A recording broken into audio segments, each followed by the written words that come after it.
Today guys, mayroon akong inipon na isang listahan, no? Perfect na para sa mga nagsistart of content creating or mga gusto mag-upgrade ng gears for content creating. This one is for you. Lalo na right now, it's 11/11 sale and of course, heading towards 12/12 na sale. And probably you might indulge yourself a bit sa pag-upgrade ng yung gears for this coming Christmas for a better content this coming New Year. I have in this list 10 gears na pwede nyo i-upgrade for 2025 and 2026. And probably most of them naka-sale din right now. So tara, pag-usapan na natin. First in my list is definitely one of my favorites. Sobrang versatile tong device na ito and I have been using it very extensively. Ang DJI Osmo Pocket 3. Now, very handy tong device na ito. You carry it wherever you go. So if you want to shoot vertical na content, horizontal na content, pwede. Long format, short format, panalo siya. And best of all, there are several times or several occasions na ginagamit ko rin siya as my webcam or as yung camera na pang live streaming ko, which is definitely okay, di ba? I mean, sobrang nang useful.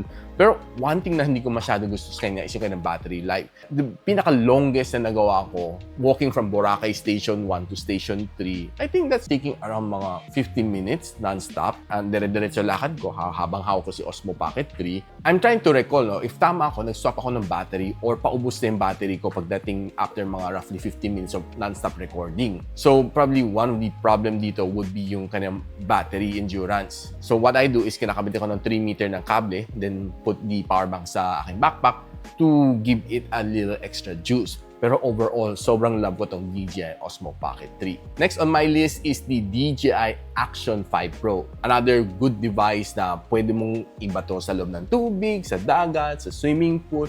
Wala kang maging problema. Dahil this one is definitely built for rugged condition, for extreme condition like babato mo sa loob ng dagat, wala kang maging problema dito dahil it's definitely tested by DJI experts and maraming content creator na gumagamit na ito. Medyo hindi ko naririnig si GoPro, no? And lately, nagagamit ko mostly mga DJI products. Thanks to my good friend si Ted Claudio, which is a certified DJI na fan, nakakahiram ako ng mga DJI na products from him. One good thing dito sa kanya is sobrang dali mong gamitin, mamount mo na sa tripod and you can simply go wherever you want or you just simply can dive and just hold yung camera na yun. Okay na okay siya. Sobrang goods nito for doing content creation, lalo na if you're like motovlog, pwede mo i-mount sa inyong helmet, pwede mo mount sa harap ng yung motorcycle, and a lot of different na application. Si DJI Action 5 Pro. And just a teaser, parating na si Action 6. Probably ang dami sa inyo gusto nyo very smooth ang iyong content. Like, you're just holding a regular na smartphone na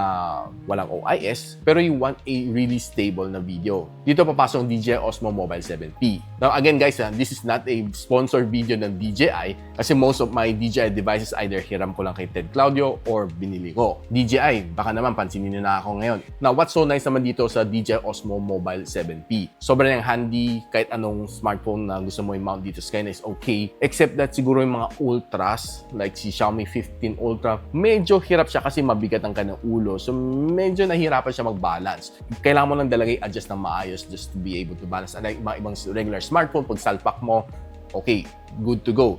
Pero si 15 Ultra tinry ko, itong 15 Ultra natin, talagang nahirapan siya mag-balance ng center, no? So, you just really need a little bit of time para i-adjust para mag-sentro siya. Pero overall, madali siyang gamitin, very easy, light on the pocket, pwede mo lagay sa backpack mo, sling bag mo, whenever you need it, just slap it out. Magnetic lang din naman siya yung yung clamp niya, so sa salpak mo lang siya, good to go. Pwede mo lang connect sa DJI app or just simply can use it manually para magamit mo native camera. It's all up to you. Perfect na perfect siya for content creation.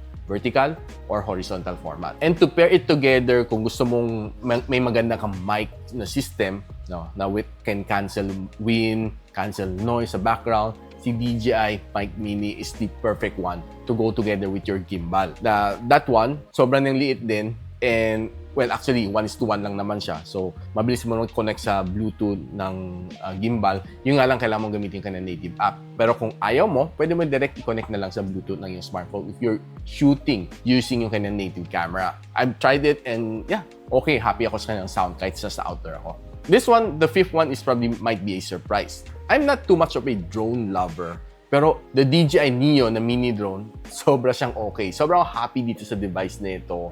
And ang liit niya, no, for beginners, perfect na perfect siya kasi hindi naman siyang ganong kamahalan. Ang problem lang nito, yung flight time niya parang, I think, correct me if I'm wrong, 40 minutes lang ganun flight time ng isang battery pack or probably might be even less, no? Though, pag medyo sobrang lakas ng hangin, medyo makita mo magwo-wobble siya. Pero kung steady naman ang hangin, okay naman siya, wala kang maging problema. Pero I think this is definitely a perfect na gadget if you're starting content creating, if you want to shoot something from a top or gusto mong may nagpa-follow sa'yo while you're walking, sabihin natin, nasa Manila Bay ka, naglalakad ka, you want a drone following you while you're talking, the DJI Neo can definitely do that for you. Lalo kung wala kang kasama na record para sa'yo, perfect na perfect to. I've tried it and it's really good. Now, before I move on to the second half ng aking listahan, gusto ko i-encourage kayo to like, subscribe dito sa aking channel para manonotify kayo once I upload yung mga good contents just like this one. A very helpful list para sa mga content creators and mga aspiring content creators. Now, number 6 to number 10, hindi na siya DJI.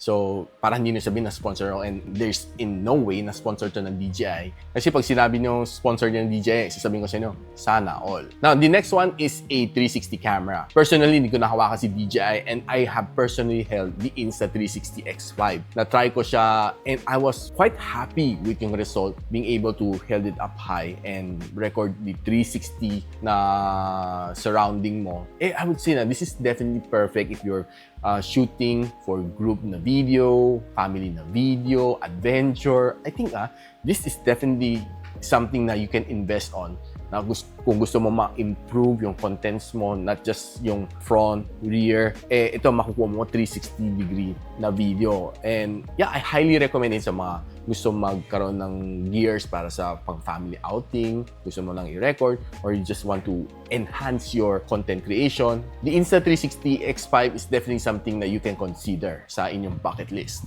Now, syempre, if you're using yung mga device na ito, kailangan mo ng storage device. And there's a lot of them out there. Si Lexar, si SanDisk, and the list goes on. Si Kingston. Pero one of my favorite, no, and hindi siya nung kamahalan and very reliable, is from Teamgroup. I've been using several Teamgroup na micro SD cards dito and nasa loob ng aking Osmo Pocket 3. Nagamit ko rin siya sa aking DJI na Action 5 Pro. Okay na okay siya. It was able to give me a very reliable na recording na walang paldo, ha. And there's several storage that you can buy, 128 to 565 to 1.2 tera. Yung meron ko is a 1 terabyte na storage. So, if you're considering mga storage na medyo gusto mong reliable and hindi sobrang mahal, you can consider Teamgroup. Now, another one na sobrang okay if you're content creating is lighting. Now, I have 2 studio light dito sa akin, which andito sa harap ko. Both are from GODOX. Sobrang trusted ko na si GODOX.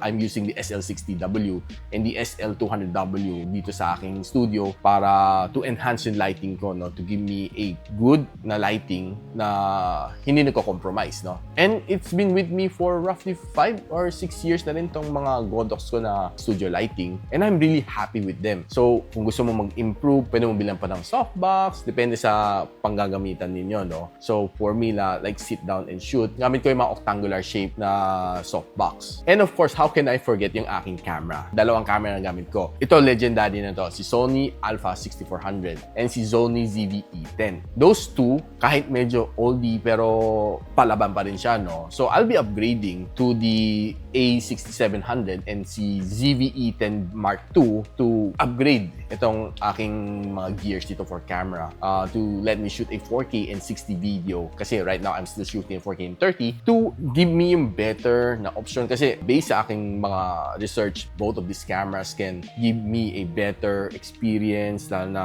yung sa quality and pagdating sa pag-control dyan sa screen ng mga settings, it is better. And si ZV E10 Mark II, sabi nila, is improved lalo na for content creation and vlogging. Kaya medyo na-intriga ako. So that would be my upgrade for this coming Christmas to give you guys a better content for next year. Second to the last sa aking listahan is something na hindi mo siguro maiisip. Now, it used to be, hindi ko masyado pinipay attention tong product na ito, but the tripod is something very useful, lalo na if you're a single person na nagsushoot ng sarili mong content. Lalagay mo tripod doon and you'll be shooting yourself in no time. Pwede ka gumamit ng shutter button just to play, Pero yung tripod, maraming klase. May mura, may mahal. Pero I always find pinaka-sweet spot kay Smallrig. Maganda ka ng presyo, matibay, and very durable. Very handy. Ang dami ng klase. Pwede pang camera, pwede pang smartphone, and well, the rest is just simply history. Pwede ka rin bumili ng selfie stick ni Smallrig. Lahat yan, I guarantee you, sobrang useful. And since gumamit ako ng Smallrig, well, kinalimutan ko na siguro yung mga ibang brands na nagamit ko. Kasi sobrang okay siya eh. And well, this is not a paid promotion, pero talagang highly recommended ko ang mga gears ni Smallrig. Kahit mga camera cage ng Smallrig, okay na okay din siya. Perfect na perfect kasi protected yung mga gears mo. And I have several lens filter din ng Smallrig na, which is okay din. And okay, we're down to my last one. Pinaka-favorite kong mic is from Hollyland. I've tried several mics, no? Dati kasi I don't really believe in good audio quality. I just only believe in good video quality. Pero audio is everything. Ano naman kung nakikita naman nila, no? Pogi ka nga, tulad ko, yung sound naman is crappy. May echo, may ingay sa likod, tumitilawak ng manok doon. What's the sense, di ba? Hindi nila maintindihan ang pinagsasabi mo. Kung jarbled naman sinasabi mo, unless maglagay ka ng subtitles dyan sa baba, hindi ka maintindihan. So you don't deliver the message across. I've used so many mics here, from Shure to Saramonic to Boya, and the list goes on. Sobrang dami niyan. I tried almost every single mic dito, be it wired, wireless, and the list goes on. And pinaka nagtiwala ako is kay Hollyland. And I'm using the Hollyland Lark Max and si Hollyland Lark M2.